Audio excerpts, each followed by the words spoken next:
This video is brought to you by BetUS Sportsbook and Casino. What's good, folks, family, friends, loved ones, enemies, frenemies, wizards, witches, muggles, mudbloods, people of Middle-earth to another episode of Disguise Coverage, the only podcast that gives you an equal amount of blueberries in each muffin, powered by BetUS Sportsbook and Casino, and presented by the best pizza in Buffalo, New York. That is One Pie Pizza. You can find the online menu in the episode show notes, whether here on YouTube or whichever podcasting app or platform you're listening to this show on. I am your host, Anthony Prohaska. Find me on Twitter at pro__ant. That's pro 2_ANT. Find me on Blue Sky at ProAnt. All one word, no underscores over there on the Blue Sky. In this episode of Disguise Coverage, we continue our off-season discussion because the Bills are not currently in the playoffs as Super Bowl week is upon us. The Eagles and the Chiefs play at the end of this week. But from a Bills perspective, we're very much into the off-season mode. Last week on this show, we gave and had a high-level discussion on where the Buffalo Bills go from here in terms of not being able to get past Kansas City, another year with a playoff loss. What do they need to do from a roster standpoint, a schematic standpoint? Is there something philosophically or ideologically? Is it where's the disconnect? How big is the disconnect, the gap between them and the Chiefs, so on and so forth? Had a very high-level discussion that we will be using as kind of the jump-off point or the table setter for the entirety of this offseason, but even more so for this episode where we get into some of the specifics in terms of the offseason wish list for the Buffalo Bills. Again, all within that idea of trying to see what they can do to finally get over the hump, whether that hump is the Kansas City Chiefs or just getting out of the AFC, getting the Super Bowl, and then finally winning a Super Bowl championship. And I've said we a lot in this intro, and that's because I am not alone in this episode. Much like last week, I am once again joined by Mr. Kendall Mirsky. Kendall, you're awesome. I appreciate you being here. Thanks for coming back for the second week in a row. Yeah, of course, man. It's always fun to talk Bills. It's always fun to talk Bills with you, so I'm always happy to come back. Don't lie. Don't come. No. I'm not. No. This isn't pandering. Your voice did the high thing. You're like, no. That's lying. That's lies 101. Hand on the face. Higher it is. You're lying more. Right. All like just whatever ticks or tells. No. Seriously. It's always great to talk Bills with you. And I mean, the off season is kind of our bread and butter. Obviously, as I said last week, and I feel like as we've said for a bunch of off seasons, it sucks to have these conversations in the off season. But at least they're relevant conversations. At least it's not like drought day conversations where it's like, man, we got to hit every draft pick and like 5 free agents if this team's even going to get over 500 or make the playoffs and stuff like that. So it sucks that it's like relevant in a different light. But, you know, glad to be back. Glad to be talking off-season Bills football. Yeah, I love having you on the show every time you're available. It's awesome to, whether it's off-season stuff, draft stuff, Bill stuff, scouting stuff.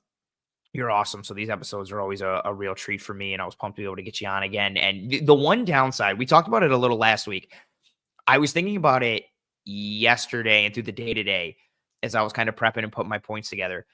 And I feel like, because whether on purpose or not, we tend to do like a lot of these offseason episodes together in terms of like, oh, what should they look for? What should they do? Like scouting and free agency, all these types of things. And I realized so many of the things that we talked about last week and probably will mention this week, we've really been like banging the drum for like the past couple off seasons. And it's not like we expect them to happen, but it's somewhat frustrating to be like, it would be like this year, it would really help them if they did A. And it was like, we've been saying that for like 3 years and every year they still need it and they don't do it. And I think that's like a funny juxtaposition to kind of put that into perspective with the conversations that we have and how that works in. But I was thinking that today too. I was like I was going through and put my notes. I was like, oh, we've said some of these like the past couple of years. And one of the things we also said the past couple of years, 2 years ago, I know for sure, we started really kind of putting into perspective of once the Josh Allen money was starting to hit and that was going to affect the salary cap. And everyone knows, like, when you pay the franchise quarterback, how that impacts your team. Like the Packers had to do it with Rodgers. Other team, I was going to say like Pats had to do it with Brady, but he had some like secret like money that was moved around. So they weren't able to they were able to kind of finagle it and do different things. But you pay the franchise QB, that means you have less money for other pieces, other things. we've talked about each of the past couple off seasons of how important those off seasons were towards getting this team set up for success once the Josh Allen money started to kick in. This off season, 2025, where this team was Final Four team, went to the AFC Championship in a revamp type of season. How important is this offseason towards the future of this team, given the current roster makeup, guys that potentially need to be re-signed or extended, with where this team is at, what the money looks like? How important is this offseason to you for kind of the future of this Bills team? I mean, it's still incredibly important, but I think based on all of the legwork that they did last offseason, and I mean, the way things looked going into last offseason, it just felt so much more like a work in progress. It felt like there were a lot more questions and not a whole lot of answers. And it just felt like there were a lot of things that needed to be done. And then once the dominoes started to fall, you're like, oh, this offseason is really important, because you went into it and you were like, yeah, there's a lot of questions, but we've seen what Bean and McDermott does, so we can kind of get a pulse for, oh, they're probably just going to go in this direction, trim the fat here, add a role player there, stuff like that, stuff we're used to. And then, dominoes just kept falling. You're like, this offseason is incredibly important. Now, because of everything that happened last year, the revamp, the reset, whatever you want to call it, and what they did this year, I think the reason this offseason is so important is because now you've established an expectation, and you kind of need to chase that expectation still and live up to it. And I think they've kind of made this bed, and now this team has to keep lying in that bed, and they have to be worthy of it. And because of how well they performed this year, they have a worse draft pick. And honestly, I'm sure there were a lot of people going into this season. Yeah, the Bills will still make the playoffs one way or another, whether that's winning the AFC East, whether that's getting a wild card spot, whatever it is. I think people were still confident of that, but the floor was perceived to be a little lower. And I think, finishing in the Final Four, you get that worst draft pick. You don't have the flexibility so much to kind of move back and still have value in that pick. So I think little things change, but we're just still more down the road in terms of the evolution of this franchise. So it's still important. You still really got to hit your draft picks because that money has come in. You still really got to hit on your bargain free agent players. Like all of the marginalized spending has to really hit. And that has always been a strength of Brandon Bean, but we'll get into it with one of my points on the wish list. But marginalizing all of the bargain spending, whether it be the draft or free agency, that has been Brandon Bean, and to be fair, Sean McDermott's bread and butter with how he develops those type of players and gets them to fit into the culture in this scheme. So yes, it's really important to hit on all of it because of the money and stuff like that. But this group has shown that they can keep a consistent floor. I think that's well said. For me, I echo a lot of those sentiments. For me, I think this one is really important in the areas that you said, and also a couple like specific ones for me, like especially with, last year coming into this year's, no more Poyer, no more Hyde, Diggs goes, and you're starting to have kind of this new core develop a little bit in terms of the on the field leadership, the off the field leadership. Who are the voices? Who are the leaders for this team? And kind of impairing that with the rise of several young players. I'm interested to see this offseason and next, what do we see for contract extensions for some of the guys who could be part of that new core? Like, what do we see for Greg Rousseau or Terrell Bernard or Khalil Shakir or James Cook or Christian Benford, who I did not name as well? Who gets paid? How much do they think that somebody's ready to kind of take that next step into an upper echelon type of guy? Is the deal that we see reflective of the value that person currently has or what they could be for the future? AKA, is it more of like a Spencer Brown deal where as time goes on, it's more like, ooh, this might be a really good deal? Or is it more of the Dawson Knox deal where it's like, oh, this does not look good the more football we see? And so I'm really interested to see kind of what money they commit this offseason, both in-house and external, and then obviously how that ties into the draft and like what they bring in. And then how all that ties into, what you said, and the biggest takeaway from what you said for me is this: it feels like they are destined to do this kind of dance every year of, okay, who can we get on these 1 or 2 year deals and like hit a home run? Can we get somebody for like 2 years, 10 million, and they surpass that value? Or, David Edwards signed like a 2 year, $6 million deal last year. Great value for what he offered. Like, he had good guard play, really solid left guard, pretty good average annual value, pretty cheap. And you got that. And so how many of those can they hit? And it just seems like they're kind of, not in a negative way, destined to kind of do this dance. They're not going to be a team that's making multiple splashes left and right every offseason, maybe one here or there. But it's, so much of it kind of, I don't want to say this phrase, but I think it applies. It just has a negative connotation. I feel like they kind of have to nickel and dime their way, no pun intended, from a monetary standpoint.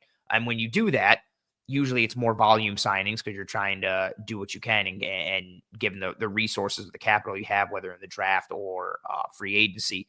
And then all of that tying into, how many coins do you keep at home for the guys that it looks like you need to extend in-house? Yeah, it's such an interesting dichotomy of like how the team is built, because the way you brought it up and how you're nickel and diming it's because of, that's a good example there. But it's because of how the team is built. Like, you're not nickel and diming out of your want. You're doing it out of necessity, and how the team was built is forcing you to do that, because this isn't a team that has, plenty of superstar power. If you have a team that's being led by 3 or 4 just absolute superstars, that kind of means the rest of the team is probably pretty in flux, because most of your money is locked up into 4 guys. This Bills team, for the most part, the money is locked up between Josh and Dion, and then dead money right now. So like, that's why the Bills. I forgot Dawkins' first name. I always call him Dawkins. I forgot it was Dion. I was like, you were like Josh and Dion. I was like, Sanders? Who's Dion? No, I was like, Sanders. I'm so locked into like draft mode already. And Shadur and Dion. Sorry, continue.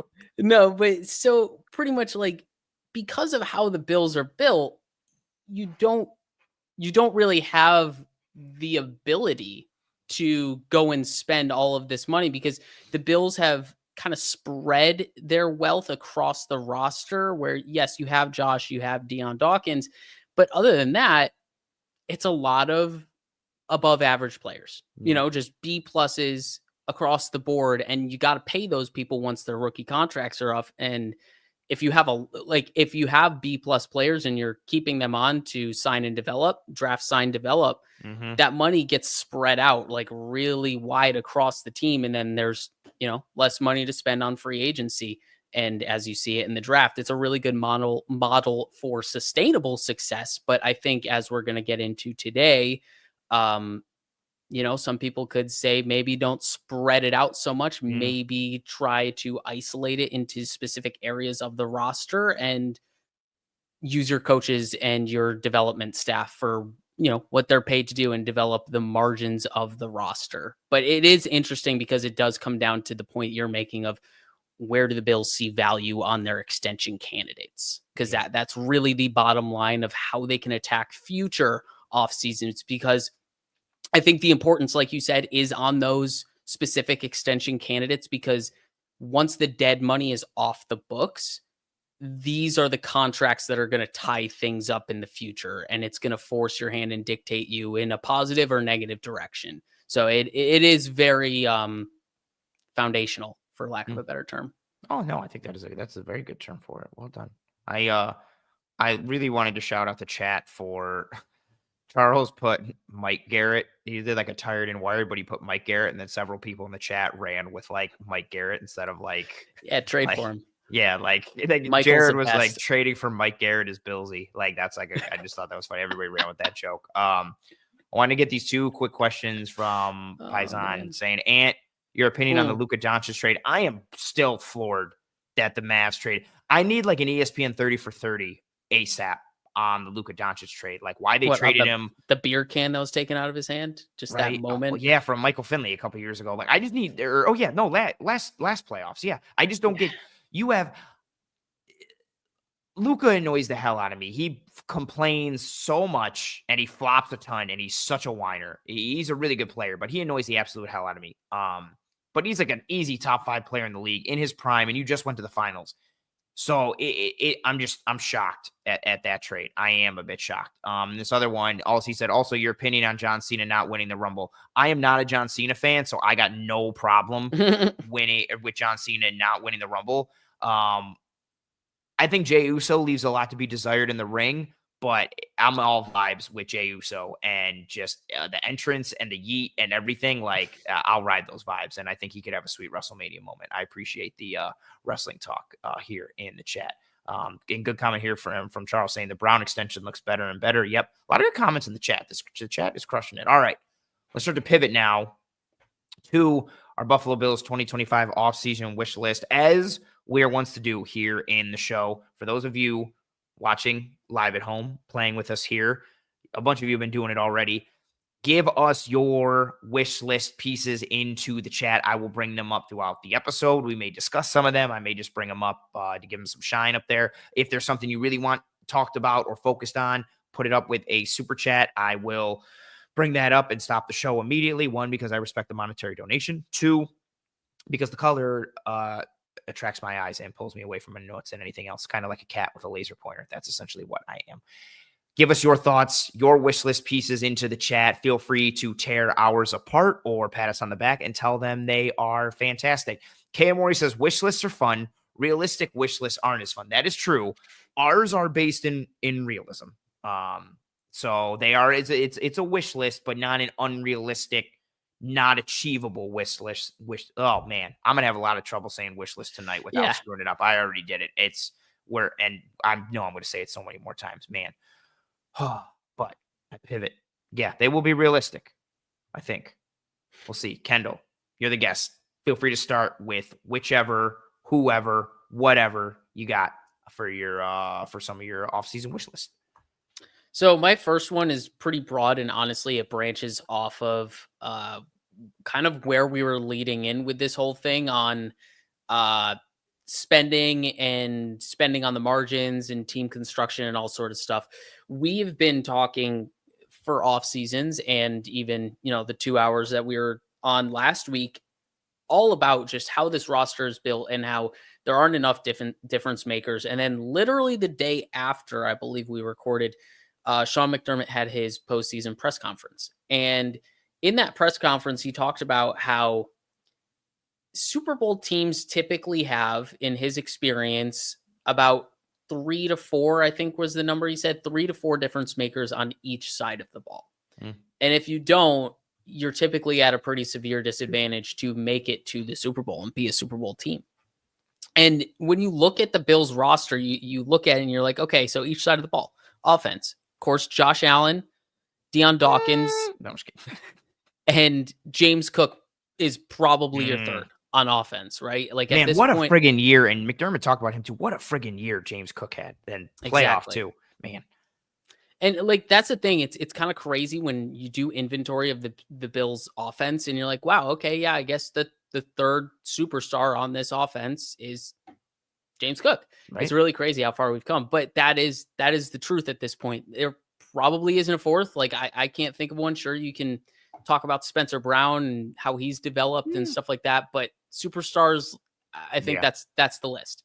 But then you go to the defensive side, and it's just really hard. I know people really like Christian Benford. I'm there on Christian Benford too, but like, superstars, it's rich. I mean, I don't want to like set that in stone. Taron Johnson, great player. I consider him a superstar, but his impact is felt in a lot of ways, but it's almost like spread out so much in a weird way. I was gonna say that one, like, not to get you off, keep off going. track, but I think, like, if you're an all pro at your position, you're a superstar. Like, I'm fine with that. But it's interesting that, like, being an all pro slot and nickel, I think that position is so wildly important, but I also don't know if that superstar, if a superstar at that position is felt with the same level of impact. Yeah, like a difference maker. Like, maybe for me, a difference maker at nickel, it is like, the bar is so high. Like, you have to be doing like some special stuff. Like what McDuffie does, or what Kenny Moore was doing for a while. Or like these, you have to, like, I feel like you have to turn the ball over. You have to be doing so many things. And like, Teron's locking it down. I don't want to. Very good. Yeah, like I don't want to sit here and say he's not a superstar, but like it's on the fringe, you know, like it just is. And then you try and look for even a third player on the fringe, and it's like Matt Milano post injury. I don't know. Ed Oliver took a step back this year. Like Greg Rousseau took a step forward, but like, was it a step enough? Like it's just the defense is devoid of these game changers. And that's kind of the whole point of everything I was saying with the offseason spending and the roster construction, because it's built for sustainable success.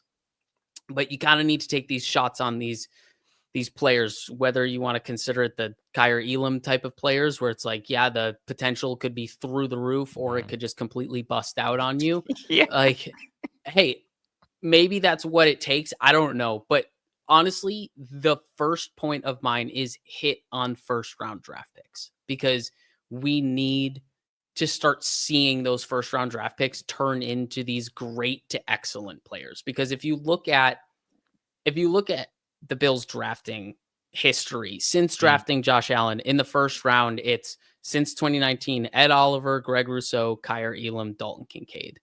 Like all of those players outside of Elam are good to great, right? They fall somewhere in the category of good to great players, somewhere in that spectrum.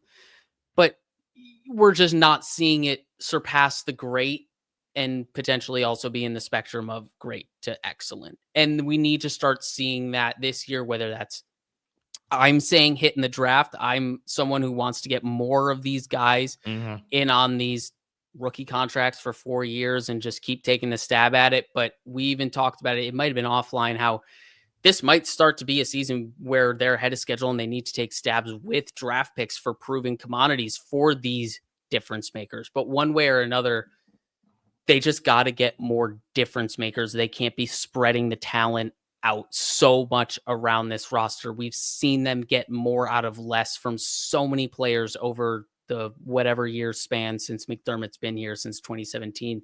Like, they get more out of less with a lot of these players on the margin. So take your swings, try to get difference makers where it makes sense, whether that be in the first round, free agency, draft, whatever it is. That's my first broad wish list item. It's super funny. So I'm in the exact same boat. I titled it, "Give me more triples and or a double amongst the day 1 and day 2 picks." So I think they've had, and this ties to it, right? Like your day 1 and 2 picks. So for those who don't know, that's rounds 1, 2, and 3. Those are, in theory, your best chances to hit on difference-making players. Now, you can hit on a Christian Benford late. You can hit on Taron Johnson in the 4th round. You can hit on Khalil Shakir in the 5th, right? But in theory, and from not even theory and probably actuality, it's harder to hit on day 3 guys to that level. Like a day 3 hit is usually like, oh, this dude has become a starter. Not Dane like, Jackson. Yeah, there you go. Like, then it varies the further you get into day 3. It's harder to have those guys be a hit and have them also be a difference maker or a superstar to kind of put into it. But, and you rattled off a bunch of the names. I'm not going to go into them too much, but you know, in the day 1 and 2 guys, you've got guys like James Cook and Spencer Brown and Terrell Bernard and Greg Rousseau and Ed Oliver and Josh Allen, but also Boogie Basham, Kyer Elam, Cody Ford, Devin Singletary, Zach Moss, like just various levels of hits and misses, muddy picks, some wait and see, right? We still want to see what Keon Coleman looks like. What does Dalton Kincaid look like? What does Cole Bishop look like? You know, Dwayne Carter, like the guys from last year and even the year before. But even I think a lot of their hits have been more singles and some doubles. Give me more of a triple. And if you can get a home run, that's awesome. Right. But we need to be swinging for that more. Yes. Like, give me that. And the example I always gave, I did this I don't remember when I did it. I think I did it 2 off seasons ago or last off season, where I looked at the Bills draft history under Bean and where they've hit like 1st round picks, 2nd round picks, 3rd, all the way to the end. And the comparison that I used of trying to hit more on your day 1 and 2 guys, it was 2 seasons ago I did it. At the time I was using the Bengals as the model and just kind of running through from the Bengals during that same time frame, like guys who were day 1 and day 2 picks. Like Jesse Bates was a round 2. Sam Hubbard was a round 3. Jermaine Pratt was a round 3. Logan Wilson was a 3. T. Higgins was a 2. Cam Taylor-Britt was a 2. Like the guys that the Bengals hit on, just as an example, I was just comparing them. Like those hits were like significant hits. Like those guys made a significant difference. Good players, but kind of made a significant difference tied to that. And that's where it starts for me. I know people have like a different varying levels of approval when it comes to Brandon Beane's draft history or roster moves in terms of free agency, addition, subtractions, all that kind of stuff. But for me, it's not just getting a hit. It's having more of an extra, increase your slugging percentage. Like doubles are still cool. If we can hit doubles, I'll take it.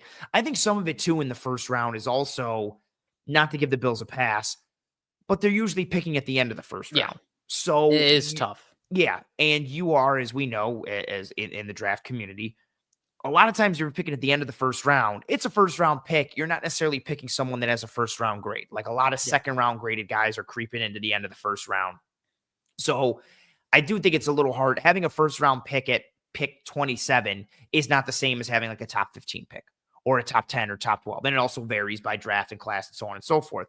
So I think that factors in a lot as well, because the Bills have been a good team. They're usually picking at the back end of the first, but I would like to see overall on day 1 and 2, doubles are cool. Give me a couple triples or at least one. And especially with that first round pick, like give me someone who has the opportunity, like you said, to be that difference maker or I kind of put into like the pendulum swinging moves. Give me somebody that not just moves the needle, give me a pendulum swinger kind of on day 1 or on day 2 or 3. Again, obviously, as you go further, it impacts a little bit and changes a little bit.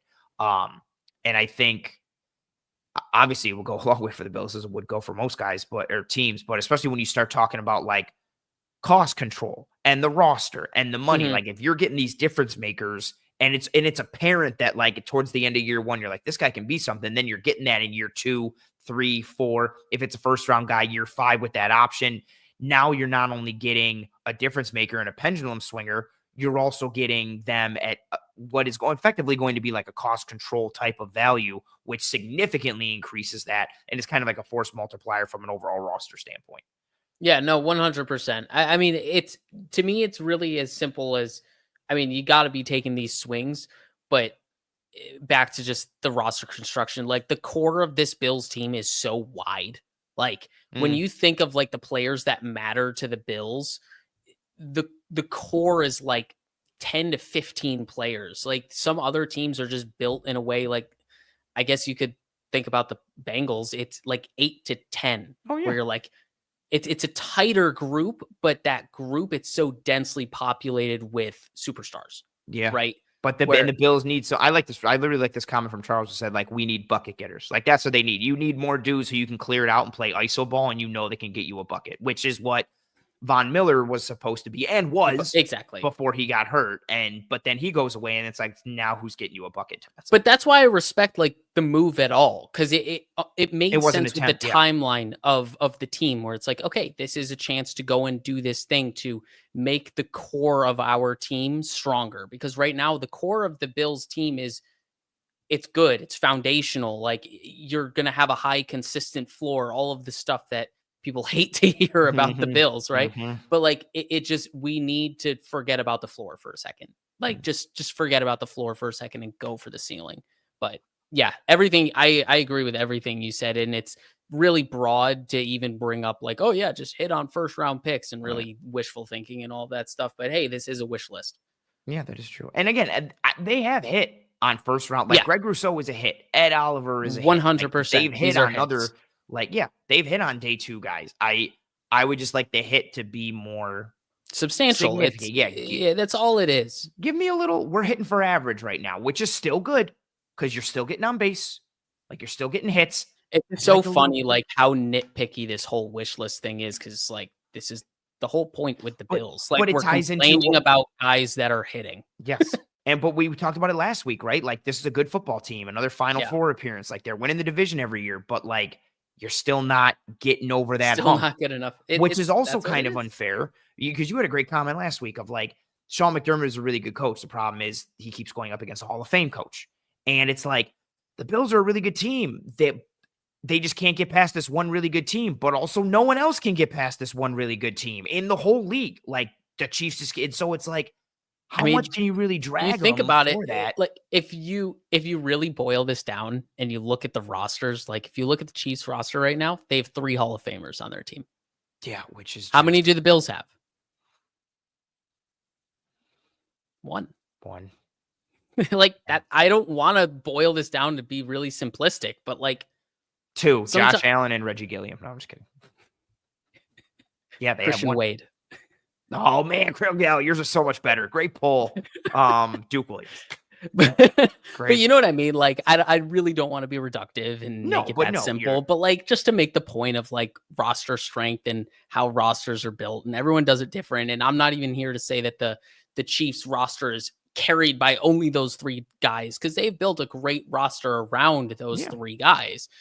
They've made calculated decisions like getting rid of Tyreek Hill and actually siphoning off part of the superstar power of that core to spread the wealth amongst the roster. Like there are calculated decisions. And I think this is a decision where the Bills kind of need to do the opposite, where they did the similar thing that the Chiefs did, where they offed Stephon Diggs so they can spread the wealth amongst the roster, but we're still feeling the dead cap issues. And it's a whole thing. You said something I thought was really spot on. Like, I think the Bills roster and their philosophy, and there's a really good comment that I'm going to bring up in a minute, but I feel like the Bills roster philosophy and roster, a lot of it has really just been like high floor. Like they have a lot of high floor guys, which is why when guys get hurt, there's not this significant drop off. No. Now, you could play devil's advocate and be like, well, there's not a significant drop off because the initial starter wasn't that great to begin with. And so there's not that much of an opportunity for a drop off.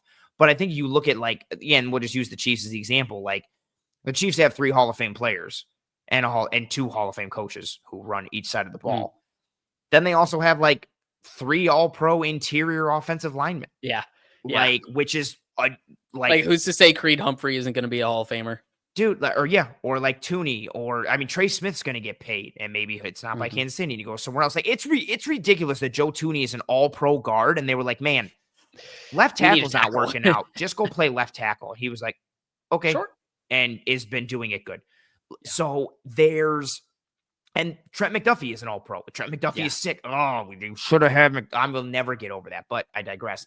Like that's all part of it too. My biggest thing with the Bills roster the past several years is, however you want to label it, like, but I always labeled it like A-tier dudes or like blue chip guys. And for the past several years, it was like, okay, Allen and Diggs, like guys who were in like the top 5 of their position or however you wanted to quantify. That's how I did.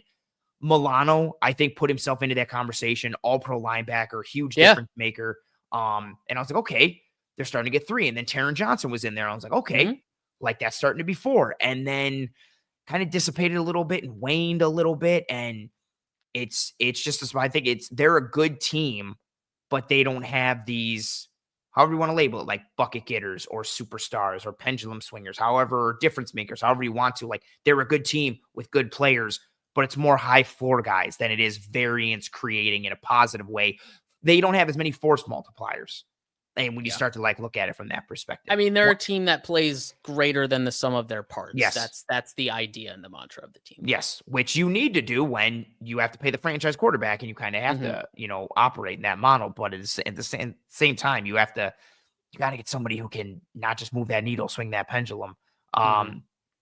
2 questions here. They're kind of similar from Adam, but he says, do you think they miss on big time talent because they are a little too culture focused? Then he follows it up with saying, are we missing home runs because they are not culture fits?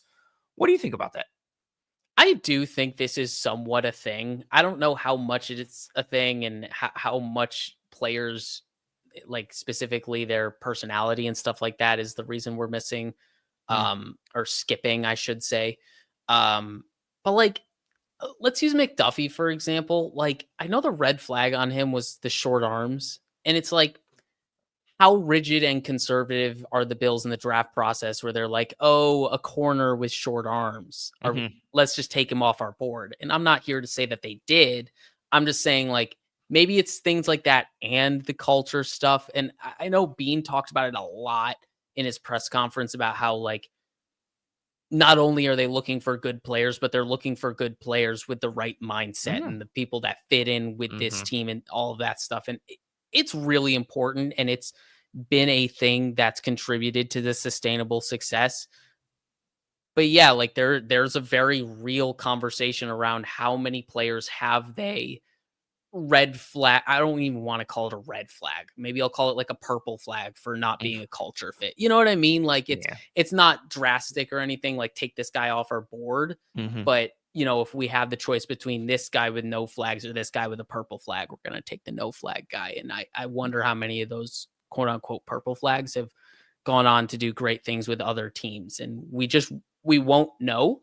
But I think it's a fair conversation to have at this point in the franchise. Yeah, I think it's a good question. Like I don't know the answer because I don't know what those draft room conversations are like.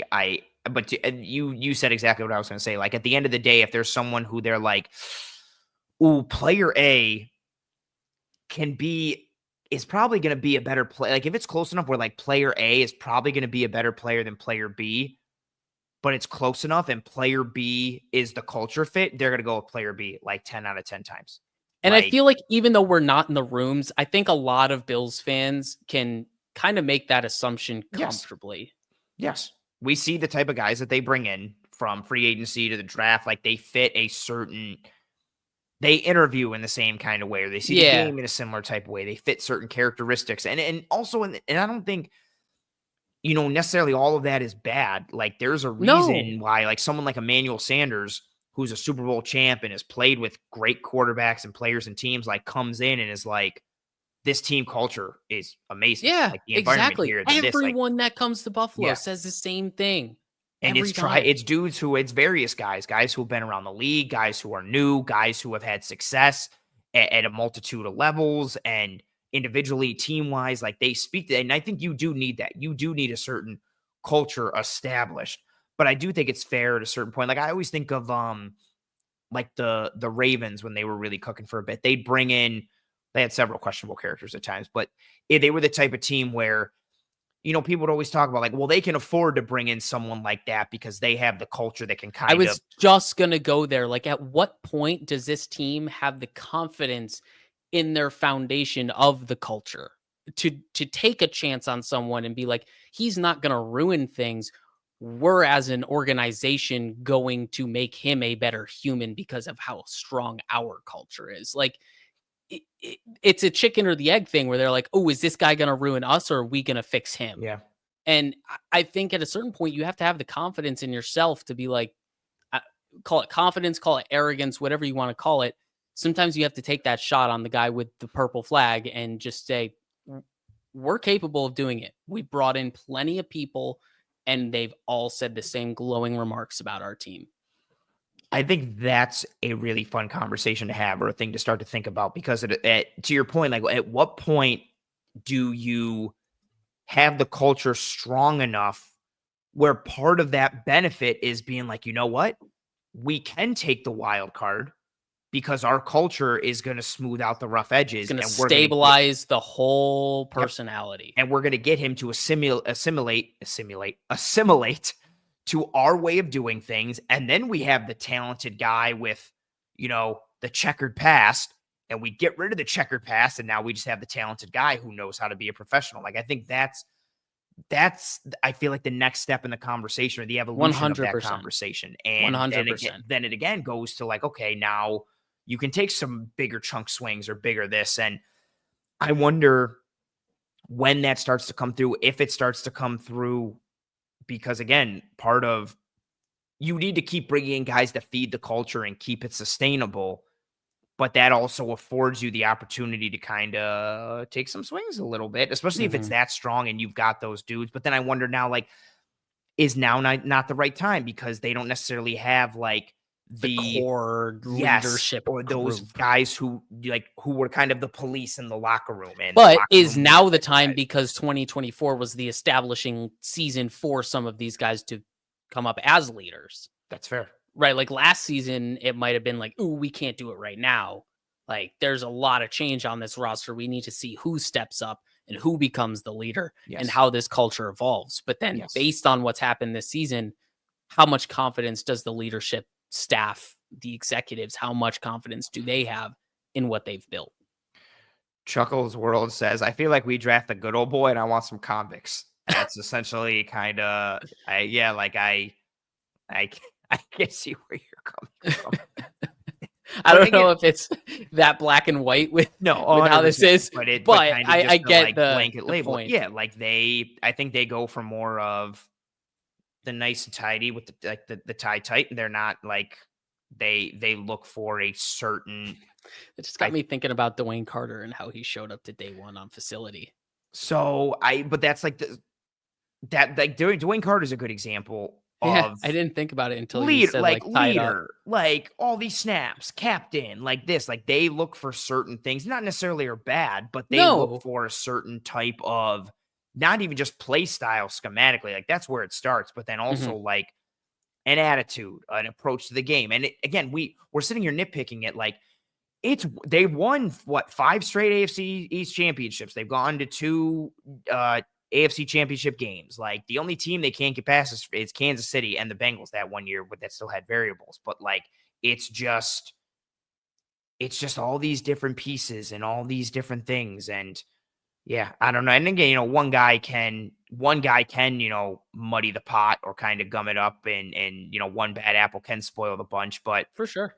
Then that's where you start to play like, okay, like, does that say more about the culture or more about the individual and so on and so forth, which again is why I think it's similar to like the McDermott staying or going conversation. Like there's so many variables and devil's advocate situations where you can play to the pros and the cons.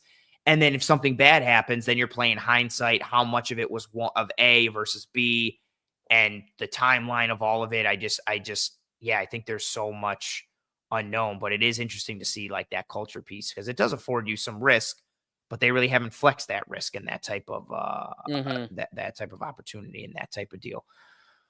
It's funny that we kind of led off with both those things. All right, what do you got for your next offseason wish list piece? So the next one is one I talked about a little bit last week, and it's the deep threat at wide receiver.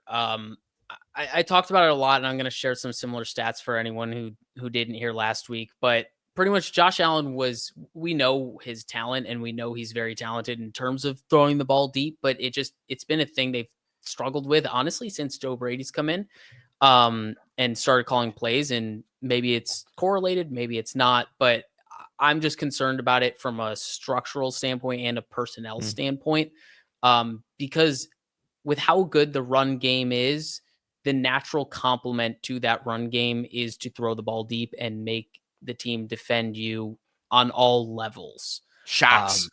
Shots. Like shots. If you're making them come up to the line of scrimmage, you also have to have the counter punch to make them back off the line of scrimmage and vice versa.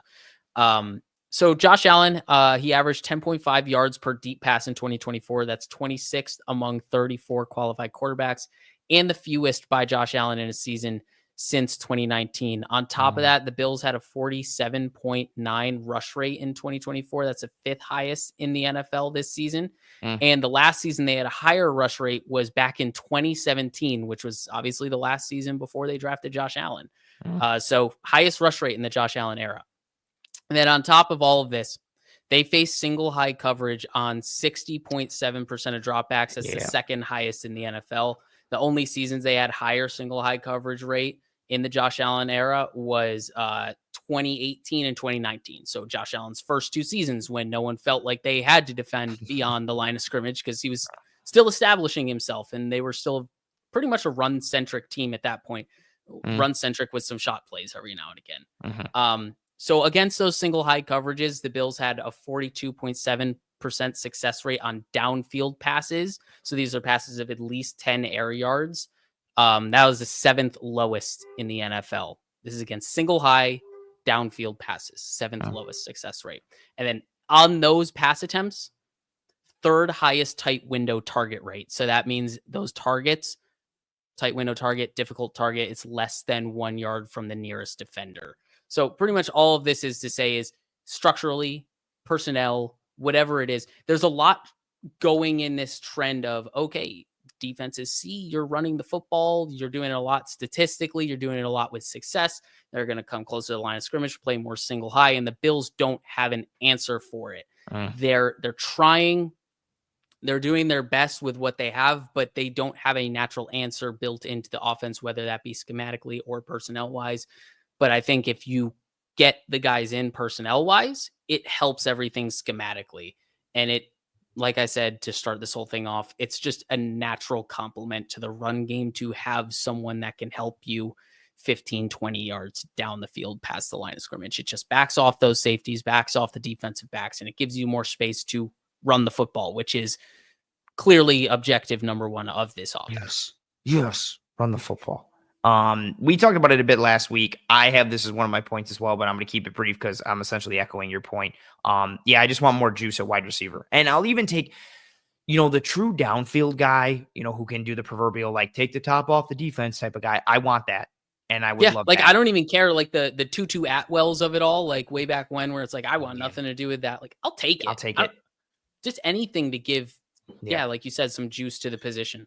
And not only just the juice, give me somebody who can track the ball deep. I want somebody who can track the deep ball like they're a center fielder and can adjust and bring it in. But give me that, vertical threat, or I'm putting them into the same bucket.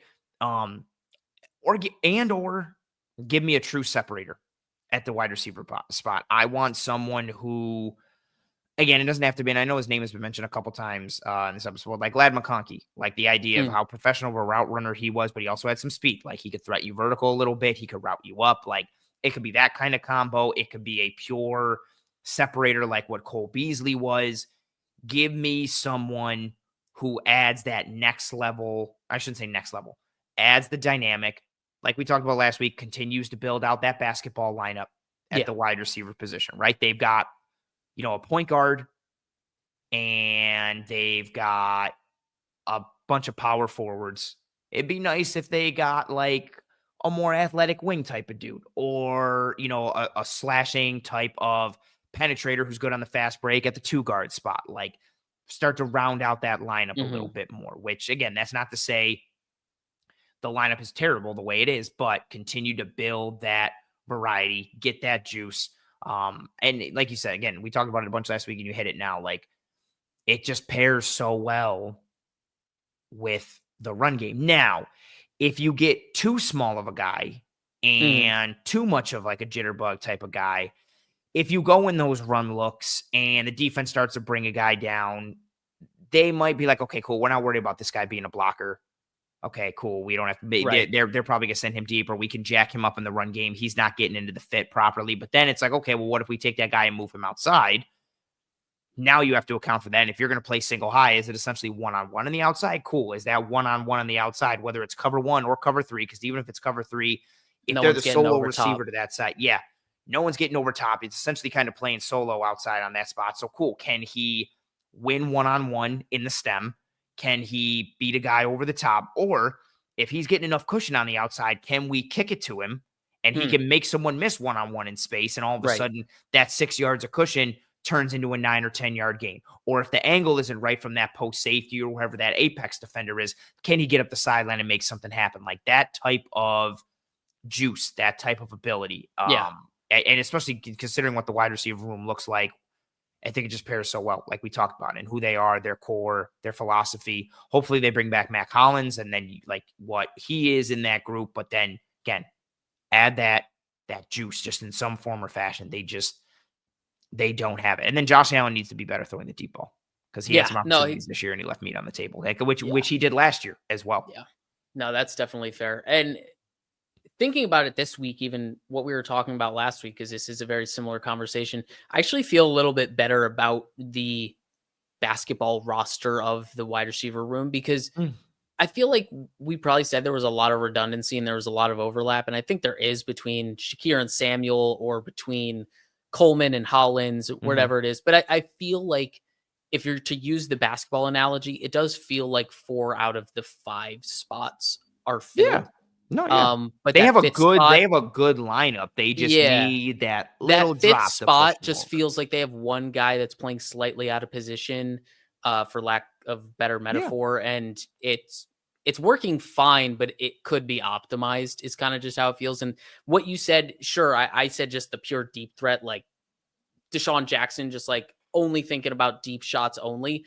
sure, that could work. But what you said too, where it's just get a guy with juice, because that typically means that he can win deep, but it also means all the extra things that you said he could bring to the offense.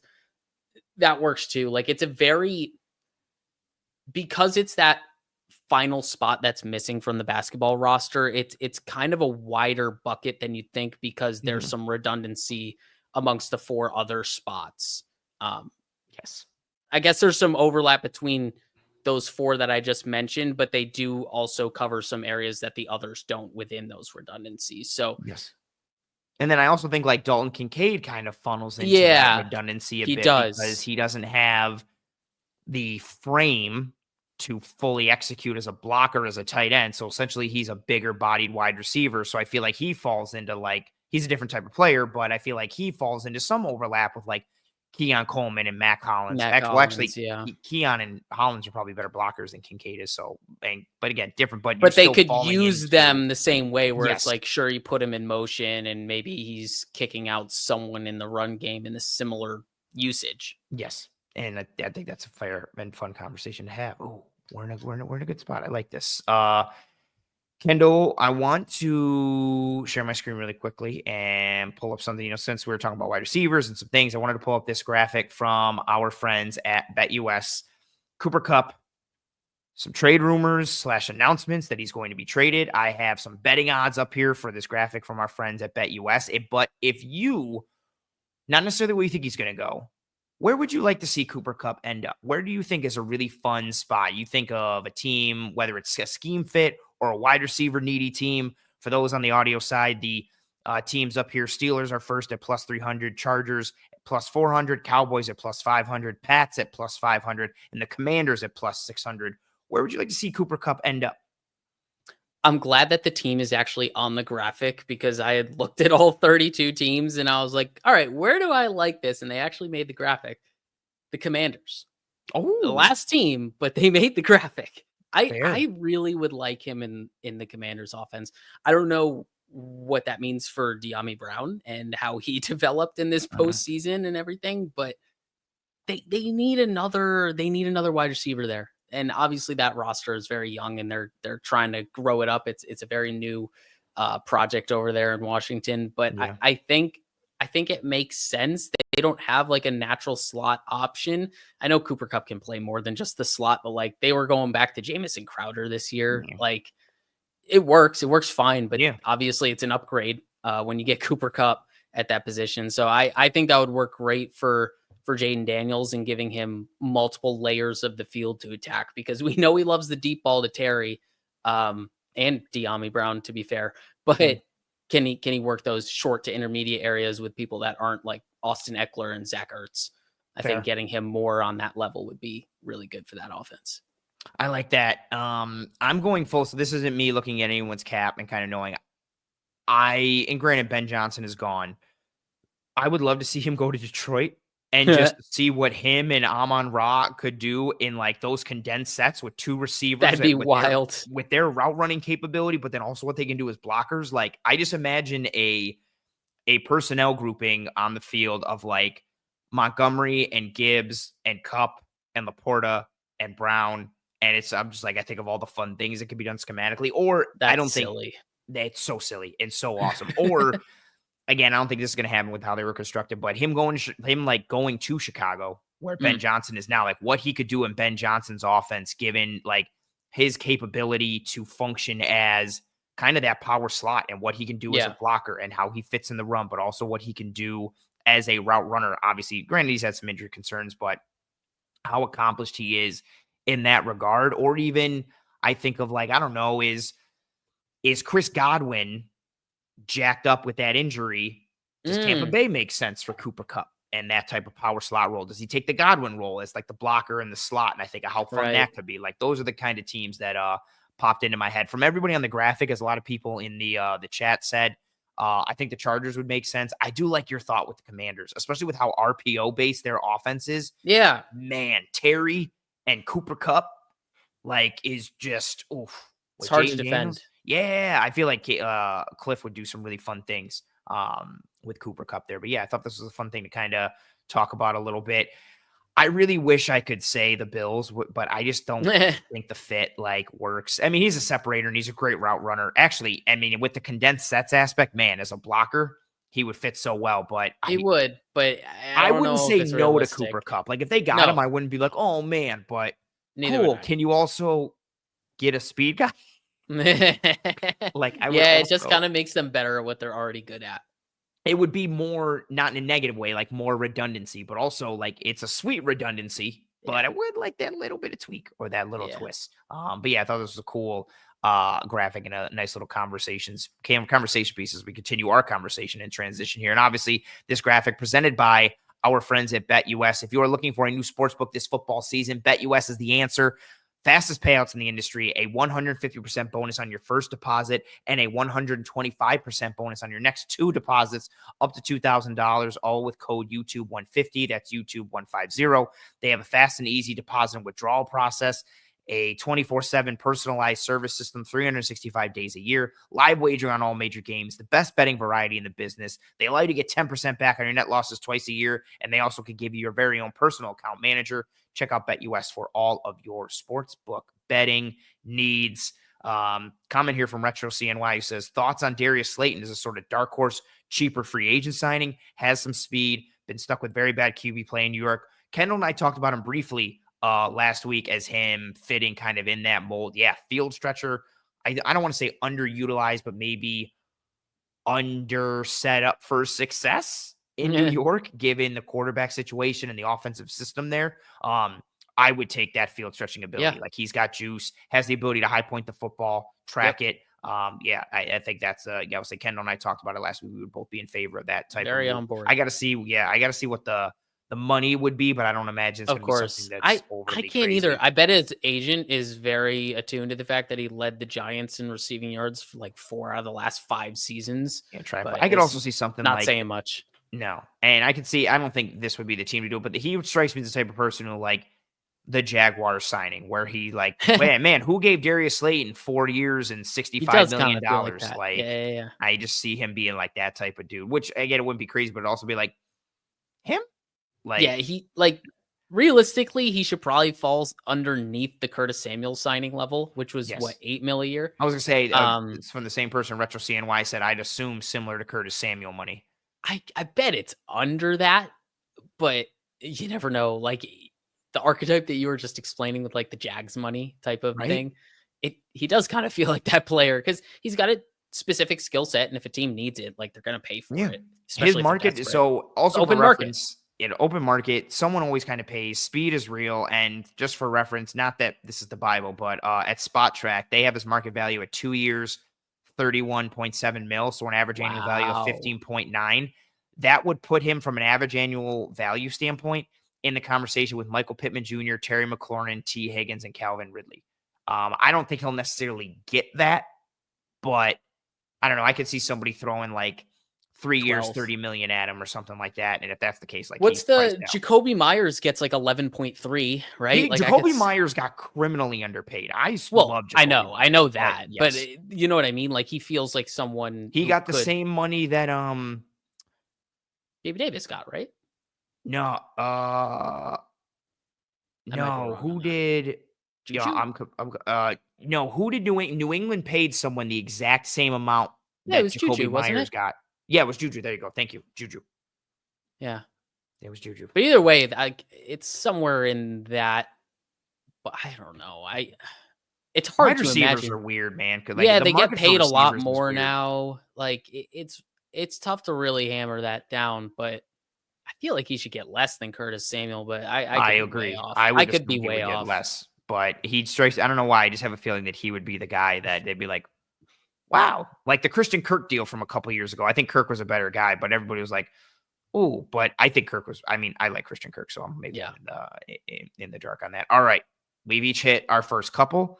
They've ironically, or maybe not ironically, been in the same kind of wheelhouse. What do you got for another point on your offseason wish list? I'm going to combine 2 of mine because they're kind of similar.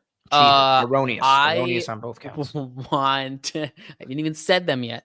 I want diversity in our secondary in terms of skill set. So I think we talked about it a little bit last week with bring back Rasul Douglas and the redundancy between him and Christian Benford on top of the age thing. Like, I wouldn't be upset if they brought back Rasul Douglas. But I think it would be good to get another similar guy, but a little bit different from Benford, because there was a lot of overlap in terms of what both of those guys like to do. And then similarly, I don't know who the starting safety is going to be next year. I don't know if it's going to be Taylor Rapp. I don't know if it's going to be Cole Bishop. I don't know what it's going to look like, but whoever the Bills feel like the leader in the clubhouse is, I think they should try to attack a specific type of skill set, because the people that are in the clubhouse right now aren't specifically coverage-based safeties. So from a safety perspective, I'd like to get a coverage-centric type of guy. I think Micah Hyde. You know, like when we had more center fielder type of guy. When we had Hyde and Poyer, Hyde was, the more center field type of guy, and Poyer was the guy who could come down into the box or towards the line of scrimmage. Not to say they both couldn't, but that was kind of where their skill sets leaned. I think we need that coverage leaning safety to help with what we can do on the back end, broadly speaking. And then on the corner, I spoke on this last week, and the example I used was I kind of want to get someone a little bit quick twitchier on the other side, opposite of Benford. Not to say he can't do that, but that's not his lean in terms of his skill set. So I think we get a guy like that, and it makes you diverse enough to defend certain offenses that have two really above board wide receivers, but they're also diverse in their own right. So if you have a physical guy and a quicker guy, you can mix and match however you want to. If you want to match like for like or opposite for opposite. And the example I used was AJ Brown and Devonta Smith on the Eagles. You want to match physical on physical, you put Benford on Brown and whoever this other cornerback is on Devonta Smith. But hey, maybe you want to put physical on the quicker guy and you want to put the quicker guy on the physical guy. You have the ability to do that in-game adjustment, pre-game, that's your game plan, whatever it is. You give yourself the flexibility to do that. And I think that also goes to the safety thing, maybe not right up to the player on player matchup, but the conversation still works in that respect. For corner, would you rather draft one early? Let's say round one. Would you rather draft a corner in round one or pay DJ Reed on the open market? DJ Reed, I think I'd rather do DJ Reed and let Sean McDermott see if he can make another round 3 guy work, because he has a track record to do it. Like I just don't feel like the Bills need to be desperate about cornerback, because there's such a proven track record of being like high floor corner players. And safety are both so weird, because like McDermott does so much getting the phrase we use all the time, does such a good job of getting the blood from that stone. Yeah. And so it's like, well, you don't have to sink a lot of capital or allocate resources there. Opening argument of this podcast was go get difference makers. So it's weird for me to say this, but like corner specifically, I don't know why I feel this way, but I'd rather they make a big investment in safety and do a sign and draft late at cornerback. I'd rather you'd rather them like take a safety in round 1, but then sign DJ Reed and then draft another corner in somewhere in the draft. Yeah, like safety on day 1 or 2. Okay. And corner on day 3 for sure, but also sign a guy on the margins that can potentially play for you as a starter. So that's personally where I would like to see it allocated. We'll see what happens, but I don't want them to completely avoid the entire defensive backfield altogether and just completely lean on the developmental skills, because that's what they've been doing and it hasn't necessarily been working.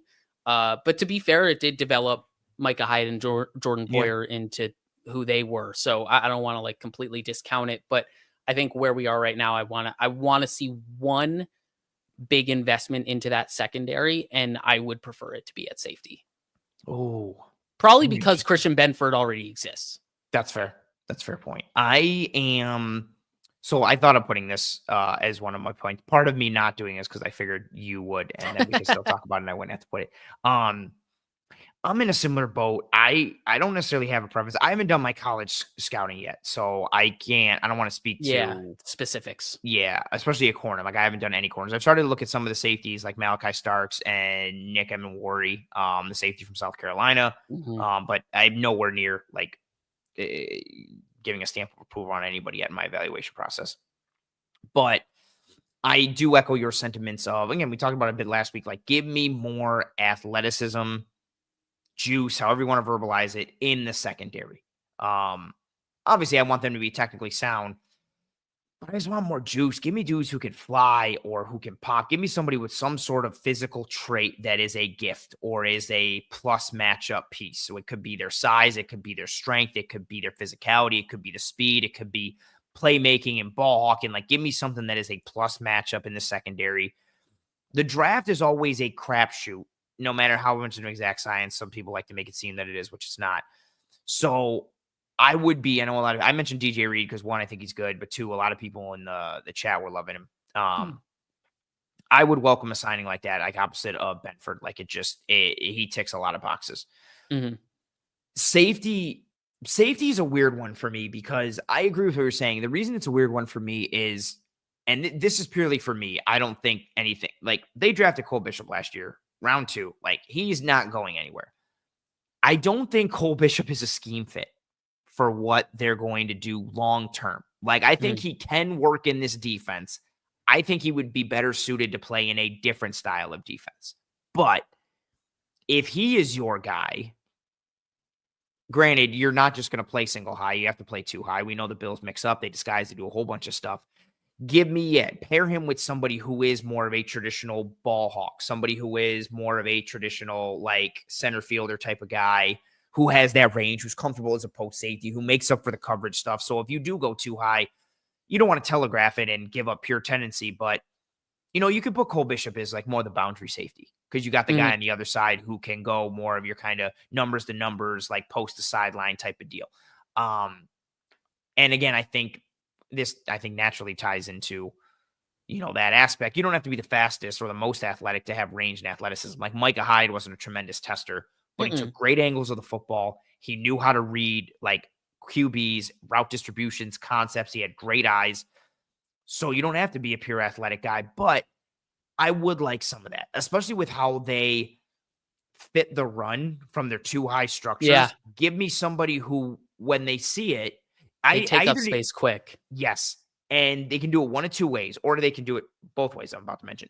They can either read it late, but they're so athletic they can fly up and make up for it, or they're not the most athletic, but they're such a good processor that they can see it, diagnose it, and then they're in there, right? Like Luke Kuechly was a great athlete, but Kuechly would make plays. Yeah, before the play even started. Yes, because he knew it was coming. He could see, read, diagnose, boom, it's over. And so I just think they need more of that at that safety position. And I think it's easier to get guys who are more athletic than it is guys who can see the field that way and see 100%. The game that way, especially as a rookie. Like that's a hard thing to do. But I echo your sentiments. I think they need more.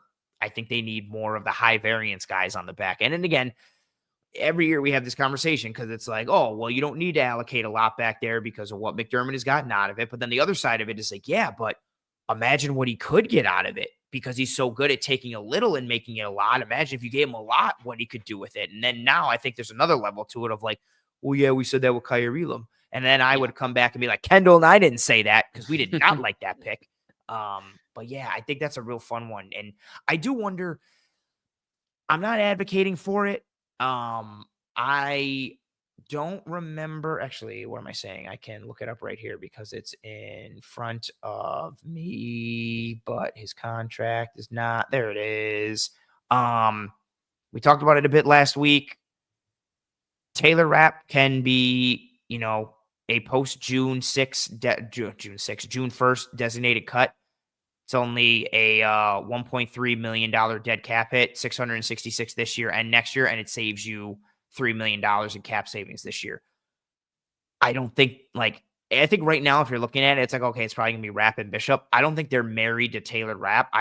He could be a cut candidate. They could move on in some other way, shape, or form. I don't know if they will. I don't think they necessarily subscribe to our vision in the secondary, but No. just in What case, makes you yeah, say that? right? Just in case anyone's like, well, they're not going to sign cut Rap. They just signed him to a three-year contract. Not really. Like they could easily get out of it this year with minimal dead cap and actually save some money on top too. Yeah, it'll be interesting to see how they address the defensive backfield. I mean, the reality of it is they're probably not going to invest a lot, and they're going to have a high floor but not a high ceiling, and it's going to frustrate us for eternity.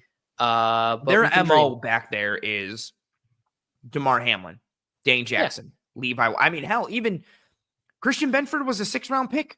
No, it's the same idea. It just hit harder. Yes, Dane Jackson was a hit. Like even DeMar Hamlin, you got a guy late on day 3, and he's been a good depth guy. I don't think he should be a starter, but he's been a good depth guy. That's a hit.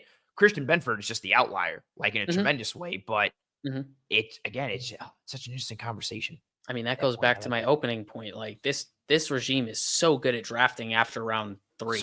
It's so annoying how good they are at that. But it's like, do more of that. Like they get big hits on day 3. Give me big hits on day 1 and 2. The hard part about it is like when you hit on all these day 3 guys and you need to extend them, you need to give them their fair market price. That's fair. And when you give all of these Bs fair market prices, you can't afford to spend in free agency because you can't just sign any A's because you got all these Bs. You can't sign A's. You need to find A's. It makes it really difficult. But it's just a really, I don't think they intended to build the roster this way. They were just really good at drafting in later rounds, and it turned into a really spread out talent on the roster instead of being top heavy. Yeah, just a different way to roster build. Oh, good point. This is your first time to go first, isn't it? No, kind of, yeah, because all my points are like, oh, I also have that. I don't have much to add, but here's my point. That's why I'm trying to figure out what I'll stick kind of. Where do you want to go? So I mentioned this a little bit last week. You and I have talked about this for several years. This was the main one for me that I was thinking about all during the day today. Of like, we've said this so much, and it pisses me off that we're saying it again. I want some archetype tweaks on the defensive line. I am tired of the I knew you were laughing right away. I'm tired of the compress the pocket guys. I don't see this changing. I think this is more of a variable here and there, but give me more twitch, more bend, more athleticism, more juice at the edge position. I don't think there's anything holistically wrong with their archetype. For me, it's not the type of way that I would approach it, and I think it leaves them vulnerable in certain areas against certain teams.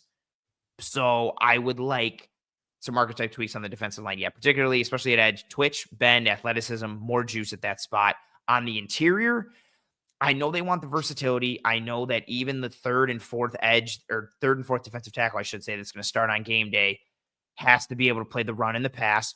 But give me some more stoutness on the interior, even if it's just the rotational body. Like, I want some sort of change in the body types, the skill sets, the traits that they invest in on that defensive line. Tying into this as well, I'm going to cheat and kind of combine 2 points here. Give me more change-ups in the defense. Give me more coverage variability and more front variability. Again, I doubt this happens. I think this is doubtful, but I think this is a somewhat realistic wish list, and it's still a wish list, or somewhat realistic wish on a wish list. But I just think they just need to change some things in that spot. I think the type of defense that they want to run from a front perspective, and even without the front ties to the coverage, we talked about it with I think we were offline when we did it last week, when you and I were just kind of chopping it up after the show ended. We were looking at the 2015 Panthers roster. Yeah. You have to have horses up front to just run the 4-down front that they want to run. And that Panthers front was like, oh, sweet. Jared Allen as he's riding off into the sunset. Charles Johnson, a young and up-and-coming start Latulele. And then K'Wan Short, who's like an all-pro game record on the interior. Like, you need to have horses on your D-line. And I don't think they have the horses. Now, if they get the horses, I'm fine. Just if you want to recreate the cold front, because you've got Kyle Williams and Jerry Hughes and Mario Williams and like Marcel Darius before he fell off a cliff, cool. But you have to have the horses to do it. and I don't think they have the horses to do it. So give me more schematic tweaks. And again, change-ups. I understand what the fastball is. Yeah, Just the fastball can stay. Yeah. So the fastball can be the fastball. Just give me more. Throw the change-up a little bit more. Yeah. Please and thank you. A little bit more off-speed stuff, a little more breaking balls schematically. And then from an archetype standpoint, yeah, give me – I just want some more athleticism on the edge. I just don't want everybody to be like, well, we compress the pocket. And I'm like, sweet, what else? They're like, does that help on 3rd and long? Does it? There's so many issues with it. And it's weird too, because like the compress the pocket guys, like I know they compress the pocket, but it also like the bendy, twitchy guys can also help one gap and penetrate. And then you can do some, like, there's just so many like little odds and ends that I think can be tied up with that. And again, it doesn't have to be a holistic change up front. You know, if Von Miller stays and then your 3 again are Von, Groot, and Epinesa, that 4th guy, make him an athlete. Give me somebody with some bend and some twitch. Or if Von goes somewhere and then it's okay, it's Groot and it's AJ, or if you're not bringing back Groot, whatever the hell, like it doesn't have to be all 4 dudes have to be this thing. I just want it kind of like the wide receiver room. Build it like a basketball lineup. I don't think they have that 2 guard or even a point guard at the defensive end spot right now. And which is fine, but your starting 5 are all power forwards, which can work, but against the teams that can really exploit it, aka the better teams in the league, aka the type of teams you see in the playoffs, I think they need to combat it a little bit and fight some fire with fire. Yeah. I think the interesting thing too is how they ideally want to build this defensive line. And you alluded to the Panthers team. What they did in their first opportunities with Von Miller felt like the horses were there. Like this was Von Miller when he was still running hot. This was Daquan Jones when he was still running really hot in Buffalo. This was Ed Oliver when he was having arguably one of his better seasons, I believe. And Russo ascending. I mean, he wasn't there yet, but he was a top tier run defender like he still is now. And then he was able to play. Rusher. Yes. And he was able to play Robin to Von Miller's Batman. Yep. And then you had Daquan in the interior, Ed Oliver in the interior. Yeah. You had some horses, and Von was a top 10 edge at his position. So you had a bucket getter and some horses. And you have Epinesa coming off the bench. So like it's tough because you look at what it was. What was that? Is that early 22 or early? Yes. Okay. So 2022. That's early 22. And you look at what it is or what it was at that time. And you're like, well, I understand why they're banging their head against this wall. Cause it's the same human beings, right? Like these are the same humans. What's changed? Well, time, injuries, like 2 of those 4 are descending just because of age and injuries, and the other 2 are ascending and entering their prime. So it's just the reality of you kind of need to holistically look at the group and figure out what's best for those 2 that are ascending. Are they ready to take on leadership roles? Are they ready to take people under their wing to help those other 2 spots if you're trying to draft people and make them better? Or like this comment says, wish list Garrett, like you get a Myles Garrett and that plugs up one of those bucket getter, pendulum swinger. Immediately changes the math. So it's tough. I'm right there with you, specifically on the defensive tackle thing. Like, I mean, we've been singing these praises since. I'm going to do it every offseason until it finally happens. Like, no, again, I know. I just don't think it. And again, we alluded to it a bit last week. I understand why they don't change it because year after year, the defense is on the whole a good defense. My issue is, and again, we talked about this, actually not even alluded to it. We talked about this more in depth last week. The type of defense they run schematically, and then with the players that they have, on the whole, it is a good defense. But when you get to those playoff games against teams that have either seen you multiple times or are just good football teams, it leaves you vulnerable. And that's what happens year after year. They have this good defense, and everybody wants, and a lot of Bills fans, the doomers, but also some realistic ones are like, wait till we get to the playoffs, the defense will fall apart again. And then you get to the playoffs and it's like, oh, I think this year was a little different because the defense was showing vulnerabilities The defense throughout wasn't the year. good this year. Like they No. just, and But that's people what, explained over it. People were like, "Oh, the turnovers, right. and And the all this." turnovers were Like, but great, they but were turnovers aren't guarantees. Like you do what you can as a defense to play your part in the turnovers, but how many of those were just bad overthrows? Like there's a lot of things, and with the ball bouncing one way or another because it's not round. Like there's just so much that can't be controlled on that, and I there's a real hope in me that this is finally a year where they look at the defense and they're like, yes, our system helped us. Our system allowed us to play with a high floor, and it still helped us put us in position to win. The defense was rarely the reason we lost, but you look back at the whole season and you're like, yeah, this defense could have done a lot more. Like this was probably the worst year of the defense in the Sean McDermott era. Maybe I'd have to actually look at the stats, but I don't remember what they were in year 2 when they didn't make the playoffs and they were like rebuilding that Allen year. right. That's what I'm thinking about the first 2 years specifically. I know Well, the first year year they were good. sweet. That's why they made the playoffs. Exactly.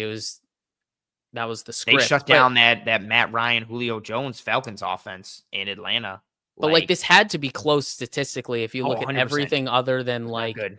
If you look away from points and turnovers, because points are also influenced by turnovers. If you look at everything else in terms of like moving the ball, third down, red zone, stuff like They were that. bad Like and all that. All the they were situational high probably pretty leverage bad. pieces. They were not good. You talked about several pieces last week. So did I. And they just don't. Yeah, it's man, I had a thought and I lost it. I started thinking of something else. Oh, what was my thought? Say things of what we were talking about. We were just I talking about, I got it. Sorry, I got it. I brought it back. I didn't even have to say anything. You did it. You said, and I was like, I got it. That triggered me. You can win with talent or you can win with scheme. And I just think it's hard to get the right talent in, especially given where they are. Like that means you have to allocate significant resources to bringing a guy in via trade or free agency, or you have to hit on somebody who can make a difference right away as a rookie. Those things are harder than, okay, we can adjust some things schematically, or we can change some of our philosophical approach with some change-ups. Like it's harder to get the horses because that means you have to hit. And part of their problem too is they've invested a lot on the defensive line. They haven't hit a ton. Like, and I'm not, or trying at the to very least hit at the level where it's worthwhile. Yes. Where it's worthwhile, where they haven't hit on the pendulum swingers, the bucket getters, the different makers. And even I'm not writing anyone off after 1 year or even 2, but like, I don't know, like if you told me that we were ready to move on from Dwayne Carter, I'd be like, okay. Like he just did nothing for me this year and showed a lot of the flaws that he had at Duke, but in a worse way and without the pass rush pop and juice. Like, yeah, there's just, you can win with talent or you can win with scheme. And it's hard to just get a bunch of Jimmies and Joes. And if you can't get the Jimmies and Joes, you got to tweak some of the X's and O's. And that's the reality. Like if you're not getting the Jimmies and Joes, you put them in better position by tweaking the scheme and making them look better than they are. Like if you can scheme things up, it just allows people to play above their talent level because that's good coaching. And I get a lot of this coaching staff is really predicated on development. Because like you said, like the defensive thing is very simple, but rule based. Yes. Right. Like the structure of it is very simple, but everything within it is very nuanced. Yeah. So yeah, it's simple, but if you throw more wrinkles in there and you actually diversify things from a schematic perspective, it might hide some things from the offense, make things a little muddy for them moving forward, and actually help some of these guys who aren't the horses to be those difference makers and put them in better positions to succeed. So very well said. Hopefully it happens, but I don't know. It's realistic enough to make the wish list, but it's realistic that it's not completely pie in the sky, but I also feel like, we just have a track record. The thing that gives me the most hope is how bad they were statistically on defense. Yes. And I think they look at that stuff every offseason. So. And having a younger guy like Babich, who I know is from the McDermott tree now at this point, but I don't know, maybe a dude who's different enough with his voice to be like, you know what we need to do? Yeah. Let's try doing this. I'd be like, okay, like maybe. But again, I feel like he echoes more of McDermott's thoughts and philosophies than he does kind of challenge them or differ from them. Not in necessarily a bad or positive way, just in terms of who they are. How many points you got? I have one more because I combined. So I did 5 and I combined 2. You go, because you kind of ran over my defensive line one. That's kind of the similar similar sentiments. So I'm pretty much out. Copy. This one is, some people have alluded to some of these players in the chat. But it could be variable. And I've used this phrase a bunch tonight, so I'm just going to use it again. I would like a pendulum swinging addition to the roster, primarily on the defensive side of the ball. So could be the trade for Myles Garrett, trade for Max Crosby. It could be splashing a little bit with some money for DJ Jones or BJ Hill or maybe Josh Sweat. Like, give me someone who is capable of all these phrases that, like, I've been using throughout the night, and you've echoed and the chat has echoed. Give me somebody or multiple somebodies in some way, but it's going to be tough where they are financially. Just give me a bucket getter and a pendulum swinger. If they can get it on offense, cool. But, like, I think the defensive side needs it more. Just give me somebody who I don't want to be like, you know what? This guy could fit, or this is not, like, I want someone who I'm like, oh, that's a good signing. And I immediately think of the interior. Like, I still like Daquan Jones. I think he's fit more for a rotational role than he is a starting role. The miles are starting to show on the tires a little bit there. So I think a top three interior wise of Ed Oliver, DJ Jones, and Daquan, or Ed Oliver, BJ Hill, Daquan, the rotation there, and then you vary it up based on what teams want to run or what type of fronts you want to use. Like, I think of what that could be. And again, I mentioned those because I think that's easier to do than trading for Max Crosby or trading for Myles Garrett. But I just want a pendulum swinger on the defensive side. And ironically, all those guys are defensive linemen, but it could be DJ Reed. I think he's a pendulum swinger if you want to sign DJ Reed. Like, or honestly, I think this one would not happen, but you want to throw some money at Javon Holland at safety? Yeah. Like, pendulum I'd welcome swinger? that. Yeah, I would absolutely welcome that. Instant. Javon Holland and Cole Bishop, man. That would make this fun things. Defense, that's the whole point of coverage safety. I mean, he's hybrid in every sense of the word hybrid, but he can do, he can cover. That's what I mean. That unlocks everything. High, bro. Everything he can do coming forward, like as a tackler, as a not blitzer. A single thing you can't do from a back end with and him. Just what he was as a coverage guy at Oregon, and then what he's become at Miami. Just give me some pendulum swinger. And there's a multitude of other guys. Like, I'm not going to run down the whole, like, gamut up, but just, it's somebody who is a pendulum swinger. And I just think they need that on that side of the ball. They need someone they can hang their hat on who's going to get you a bucket. It was supposed to be Vaughn, and it was for a bit. I don't know if it would still be him if he didn't get hurt. I don't know how much that changed him versus just time and age and all that kind of stuff, but they need a pendulum swinger on that side of the ball and someone who can regularly get them a bucket. Yeah, no, I mean, that was pretty much my first point. I mean, as much as I said it broadly for the full team and specifically on first round draft picks, it really did permeate to all levels of the conversation and specifically to the defense here. But I think the big fear for me here is, like, I know a lot of people are big on, Max Crosby. I've loved Max Crosby for years. He's like one of my favorite players in the league. And so I say it every year. I'm like, get Max Crosby. But this year I'm like, no, seriously. I mean, he would fit the team too. But even beyond that, like, acquiring him or Myles Garrett, the biggest fear for me moving forward is, what does that take? Yeah, exactly. Like, is this a team that's ready to part with draft picks when they need to? And I know this goes against my whole idea of making that core denser and more talented and just allow the margins to be the margins and develop them. But that's my fear, because that's change, and change is fearful. Like, we're used to the high floor of this team, and we're used to them being a certain level of success. And if you don't have a first and a second and Greg Rousseau, what does this team look like if you replace that with Max Crosby or Myles Garrett? And it could be way better. Like, I don't know. It could be way better, but it could also take a step back. And that's the fear. Like, I just don't know what it does to the franchise clock if you get rid of a couple of day one picks, and just what that looks like financially in 3 years when you're like, all right, we don't have this superstar anymore, and we don't have these rookie contracts because not only did no one hit, we didn't even have an opportunity for anyone to hit. Or even similar to the Vaughn scenario, what happens if you trade for Garrett and Garrett gets hurt?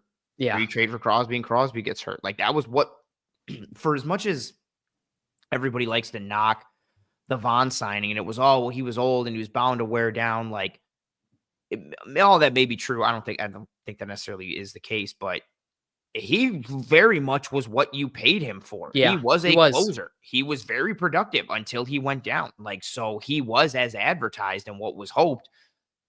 But I don't know, especially on the defensive line, man, you get rolled up on playing the run or hit from the side, your knee goes, your Achilles, whatever the hell, man. Like, it's just so easy to go down. And then all of a sudden it's not even just at these guys. Like, it's the definition of why you don't necessarily put all your eggs in one basket. Yeah. It's why you want, you can use any of these analogies, but it's the same thing with the draft. It's why you want as many picks as possible so you can have as many shots and as many dart throws as possible instead of we're going to trade all these picks to move up for this one guy, even though it's technically still a crapshoot. Like, it's pros and cons, but I also would love – I just also want – if they could pair someone like that and still keep Groot, like, because he's just such a good that would run be defender. Awesome. I know. Like, that's the thing. I can't think of that while keeping Groot. And I think what it is signing someone in. Because then you have to, because not only does that mean like, because Groot could be a chip to bring one of these guys, but you're going to have to pay Groot. And then like, it gets tough. Yeah. And that's where it gets wonky. And I just, how many times are we taken from the bank of Josh and the bank of Dion? Yeah. So, the first thing I did, I haven't gone into full cap mode and money yet, but like the first thing I did, I didn't click on Dion's, but I clicked on Allen's and I was like, what are the cap hits and what kind of extension can we do here and move the money? And it's tough for a lot of like the bills towards that upper part of the team, like in terms of who you're going to rearrange and what you're going to do. And to your point, yeah, like we've pulled a lot of levers already. Exactly. We have pulled a lot of the levers. Like I said, okay, do you want to like. Did you just go on mute there? Huh? Okay, just say that last point again. You just cut out. Oh, like do you try to extend Ed? Like, is it like who's the one you're trying? But the numbers like don't work out great and don't look great. The one that's killing me right now is 1, 2, 3, 4, 5, 6. Dawson Knox has the 6th highest cap hit on the team this year at 14.568. Yeah. And that makes me want to run out into traffic. And you can't do anything about it. Well, you can, but his dead cap hit is $16.9 million. Yeah. He would have to do something about it. Didn't he already take a he took a pay cut in 2024, yeah. Like he'd have to do it again. That one's a killer. But yeah, some pendulum swinging. It's possible. They have money to maneuver. They have guys they could cut. They have extensions that could be done. Even a positive way. Like you could take David Edwards and extend him and knock him down by a couple mil. You can, kind of nickel and dime it. Or like you said, go to the bank of Dion, go to the bank of Josh and kind of go from there. But yeah, I think this is a fun offseason and a pivotal one. All of these are going to be pivotal. You have a good football team and you have a franchise quarterback. So each one of these are going to kind of echo similar thoughts and sentiments. But yeah, anything else from a wish list standpoint for the Bills this offseason for you? No, man, I want that game changer. Like I really want that superstar on the defense that we can get excited about because it just feels spread so evenly. And it's like, I don't want to sit here and say it's boring, but like it's boring. I want to like want a jersey of a defensive player, even though I'm probably not going to buy one. Like either way, I want one. So it's just tough. I really want to see that. I really want to see that for our team. But I was talking to a friend recently and I was like, think about all these great teams across the league. The ones that make it to the Super Bowl usually have, that face of the franchise on offense and on defense. Even just using not like for low hanging fruit, but for as many plays as Patrick Mahomes has made, how many games has Chris Jones gone out and being like, I'm going to go make this play on 3rd and 4th down and end this game? And it's like, oh, there's Chris Jones. Like, how many games has he won? A lot for the Chiefs. Can we see that type of who's the Josh Allen of the defense? And I think for a time it was probably Matt Milano. And I'm not here to say that time is over. But why not try and get another one? Right? Like There's just no harm. I mean, the team's in a really good position. They've always kept a really strong foundation. Take the chance. Believe in the culture. Whatever it is, just take the chance. Be arrogant. Be confident. This team's good. Seize the moment. Carpe the diem. I like it. One last graphic from our friends at BetUS tying into the Super Bowl. These are the Super Bowl MVP odds by position. Quarterback leading the way at minus 225, and then running back at plus 200, wide receiver at plus 600, tight end at plus 800, any defensive position at plus 1600, and then kicker at plus 5,000. My question for you, Kendall, in relation to this graphic, do you think, kind of much like the regular season MVP award, has the Super Bowl MVP award become like the quarterback award where a quarterback either has to play terribly on the winning team or someone else just has to ball out for it to not be a quarterback? And also for reference, tied to this was in the last 5 years, the only MVP to not be a quarterback was Cooper Kupp a couple years ago. So do you see this MVP award as like, okay, if you're a quarterback and you just have a halfway decent day and you win, it's going to you? I do and I don't. Like, it's definitely skewed towards quarterbacks like MVP is for the regular season. But I think because it's just a 1-game sample size, I think it makes it a little bit easier for those non-quarterback positions to rise up there. Like, we were just looking at it before the show, and it's like, you forget about that Malcolm Smith game. And like, he went off in that game, don't get me wrong, but like there were other players that kind of deserved it, but he like was unquestioned because of what he did in that one game. Yeah. And that's all it takes, just the one game. Like if you go back 6 years, Julian Edelman actually won it in that 6th year back because neither of the quarterbacks were playing well enough. Like all it takes is one interception, one fumble, and it kind of skews things for the quarterback. And you start looking at all the other skill positions and you're like, well, who's played a great game with 0 mistakes? It's kind of hard to say they don't deserve MVP when the quarterback threw an interception, brought the other team back into the game. So I don't know. It's definitely easy for the quarterback, but I think unlike regular season MVP, these non-quarterback positions have a better chance than the regular season MVP. I would agree. I think that is a very fair sentiment. I do see it though as like if your team wins and you threw for like 310 yards, 2 touchdowns and 2 interceptions, there's a good chance you're probably going to be MVP. Unless you're I don't know, those 2 interceptions. I'm going to say though, unless your running back ran for like 100 plus and a couple tutties, or you had one receiver that had like 10, 11, 12 catches for like 130, 140 and 1 touchdown or something. Like I just feel like so much of it. I feel like the MVP for the Super Bowl is very much just like, okay, as long as his quarterback is halfway decent, it's going to be his. Or the person that's got the most star power coming in, which is usually the quarterback. Like if I had to bet on an MVP, like if the Chiefs are winning, it's probably Mahomes. If the Eagles are winning, it's probably going to be Saquon or Hurts, depending on how much the Chiefs can like stop the run. I think it's like they look for or gravitate towards like, okay, Saquon, you just need 80 yards and 2 touchdowns, and if the Eagles win, you're going to be the MVP. Unless somebody does something like crazy aside. Unless we get 5 tush pushes from Hurts. Yes, or unless like, I don't know, Jalen Carter has like 2.5 sacks and a forced fumble, and then you're like, oh, but even that, I think those have like one of them has to be on a big 3rd down. Yeah, like the forced fumble has to be like the opportunity for the Eagles to then win the game on the next drive or something. It's got to tie into that game, the momentum, so much, or it's just got to be this holistic. Like Von Miller won it because he was the best player on the defense that dominated that Super Bowl against the Panthers, and so then it's like, oh, okay, like this makes sense. I just hate that the MVP conversation in general has become like the quarterback award. But no, I don't think anyone likes it. But no, that's what it is. Make other positions great again. I agree. That's what it should be. It would be sweet to see a kicker do it. I mean, there's a realistic pathway for a kicker. You know what I was thinking? It is like if some team wins like 18-13 and their kicker hit like went 6 of 6 and hit like 3 or 4 like 49 to 53 yarders. Literally, all it takes is a couple long ones and a game winner, or like a couple just medium field goals and then a really long game winner. Like there's a path. Oh, there's a real path. I would love that. Give me a defensive battle with a Super Bowl MVP kicker. I'm signing up for that. I would take that in a heartbeat. And I think everyone in America would take Jake Elliott for a Super Bowl MVP. Oh man, that'd be intense. Yeah, as long as it's not Bucker.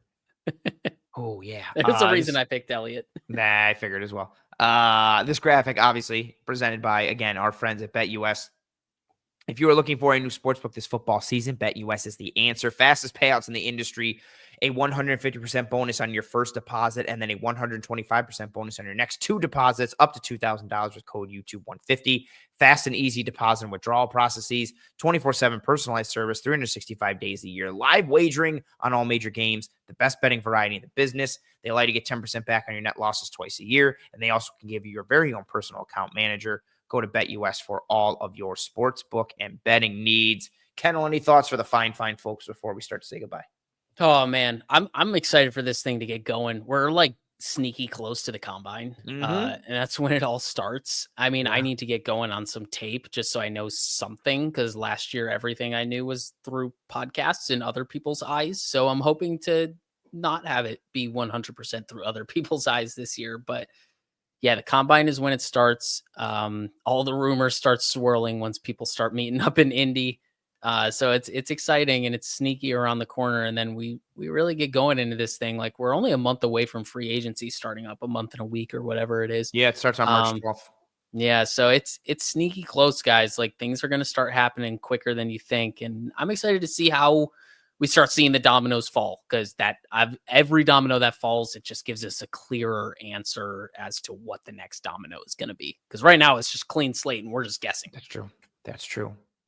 Very well said. You also, one of the words you mentioned several times was Domino's, and Domino's is also a pizza chain, but their pizza is not as good as One Pie Pizza, the sponsor of this show. That was a tremendous segue. That was not planned. That was a really nice alley-oop. Yeah, it worked. Delicious sweet sauce pie, cup and chard pepperoni, homemade blue cheese, a great cheese to sauce ratio. If you get different toppings or veggies or whatever you want, they chop them all up and sprinkle them evenly across the pie.